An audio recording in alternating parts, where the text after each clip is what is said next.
Hola personas. Escribir un libro de relatos es complicado. Incluso me atrevería a decir que es más difícil que escribir una novela decente. Porque no te vale solo con tener un buen relato. Hay que mantener el nivel relato a relato durante todo el libro. Y si bien en una novela podemos esperar, incluso perdonar, un pequeño bajón a mitad de ella, esperando que remonte, en un libro de relatos, cuando llevas 2 o 3 seguidos que no te acaban de satisfacer, es muy probable que lo dejes. Podría compararse un poco como un disco. Hay artistas que tienen discos muy buenos en los que todas las canciones son temazo tras temazo. Hay otros en los que, aparte del single, poco más se puede sacar de él.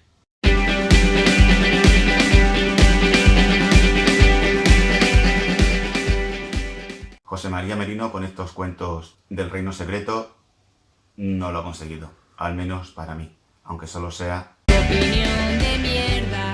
De hecho, solo hay que ver cómo se ha quedado Tiburcio.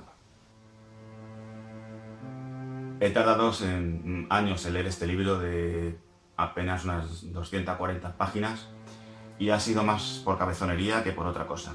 Leí un relato, a veces incluso dejándolo medias, que es lo peor que le puede pasar a un texto de 10, 11 páginas, y no me daban ganas de seguir con el siguiente.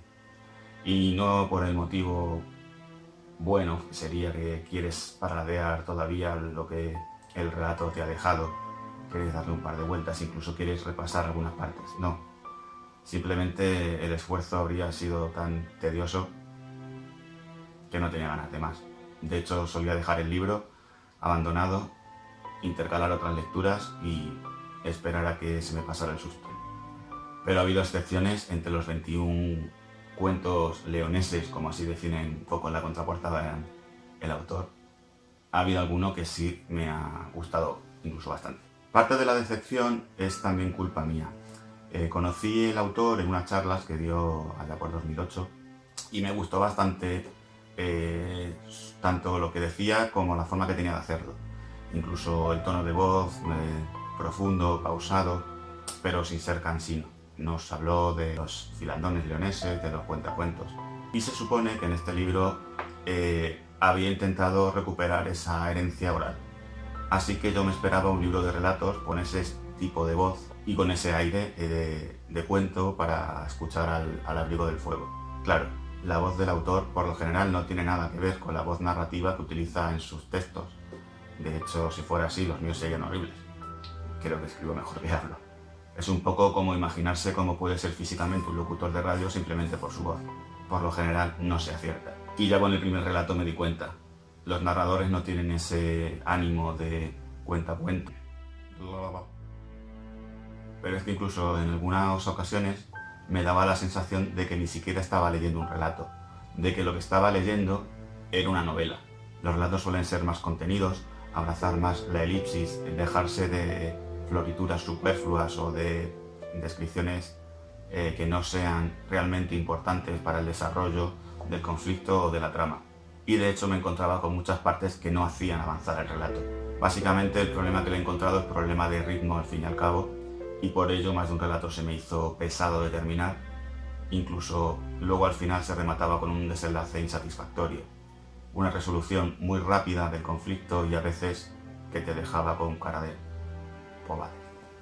Tal vez no llegué a entrar del todo en ese ambiente castellano donde lo sobrenatural formaba parte de lo cotidiano. O tal vez fue esta excesiva cotidianeidad, esa falta de asombro, lo que me mantenía los relatos a un nivel bastante bajo. Bajo de tono, no quiero decir bajo de calidad. De hecho es que literalmente tiene frases bastante buenas.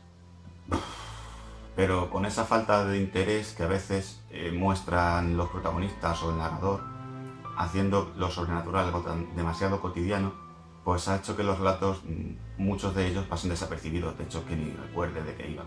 Hay una serie de relatos que son menos autóctonos, más ligados a lo que es el género de terror, horror, los que más me han llegado, los que me han gustado y de hecho los que recuerdo. Incluso hay alguno que leí hace un montón de tiempo ya y sigo teniendo en la cabeza cómo iba el relato. Estos relatos son La casa de los 2 portales, donde se plantea un viaje interdimensional bastante interesante, bastante agobiante, donde tu realidad se desdobla a otra muy siniestra.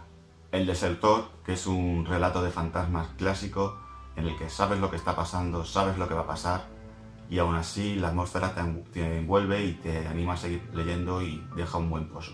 El enemigo embotellado me pareció un relato muy original, de tema demoníaco, y del que no voy a decir mucho, pero sí me gustó bastante el enfoque que le da a ese relato y la forma de narrarlo. Estos 3 relatos además son consecutivos, por lo cual cuando llegué a ellos pensé, bien, por fin el libro brota de sus tediosas cenizas y me va a llevar a un sitio interesante. Uy. El libro volvió a bajar. Y tardó en recuperarse ya de forma más esporádica. El museo tiene un toque de realismo mágico también muy interesante. El anillo del judío es otro de los relatos que me gustó, y este es bastante autóctono, y la verdad es que ahí sí que entré mucho mejor. Tiene un toque a lo Poe que me gustó mucho. Los 2 últimos relatos del libro, que son La torre del alemán y El soñador, que es un pequeño homenaje a Lovecraft. Bueno, en realidad, si te das cuenta, he comentado 7 relatos y he dicho que el libro en total tiene 21, con lo cual es un tercio, no está mal. Pero el caso es que la sensación final global es de pesadez y de aburrimiento, sinceramente. Ya sea porque las expectativas que tenían eran otras, o bien porque los finales en alguna ocasión eran bastante posvales. Y aunque los relatos que he mencionado antes están bastante bien y creo que sí podría recomendarlos, el libro en general no recomendaría su compra. En resumen, que me ha quedado panza arriba, como muestra Tiburcio, que ha sido un poco decepcionante en algunos momentos, aunque sí que tiene algunos relatos interesantes. Si lo encuentras en una biblioteca y te lo quieres sacar para leer los relatos que he comentado y tal vez darle una oportunidad a los otros y descubrir que estoy equivocado, pues adelante. Esto sigue siendo Una mierda de opinión.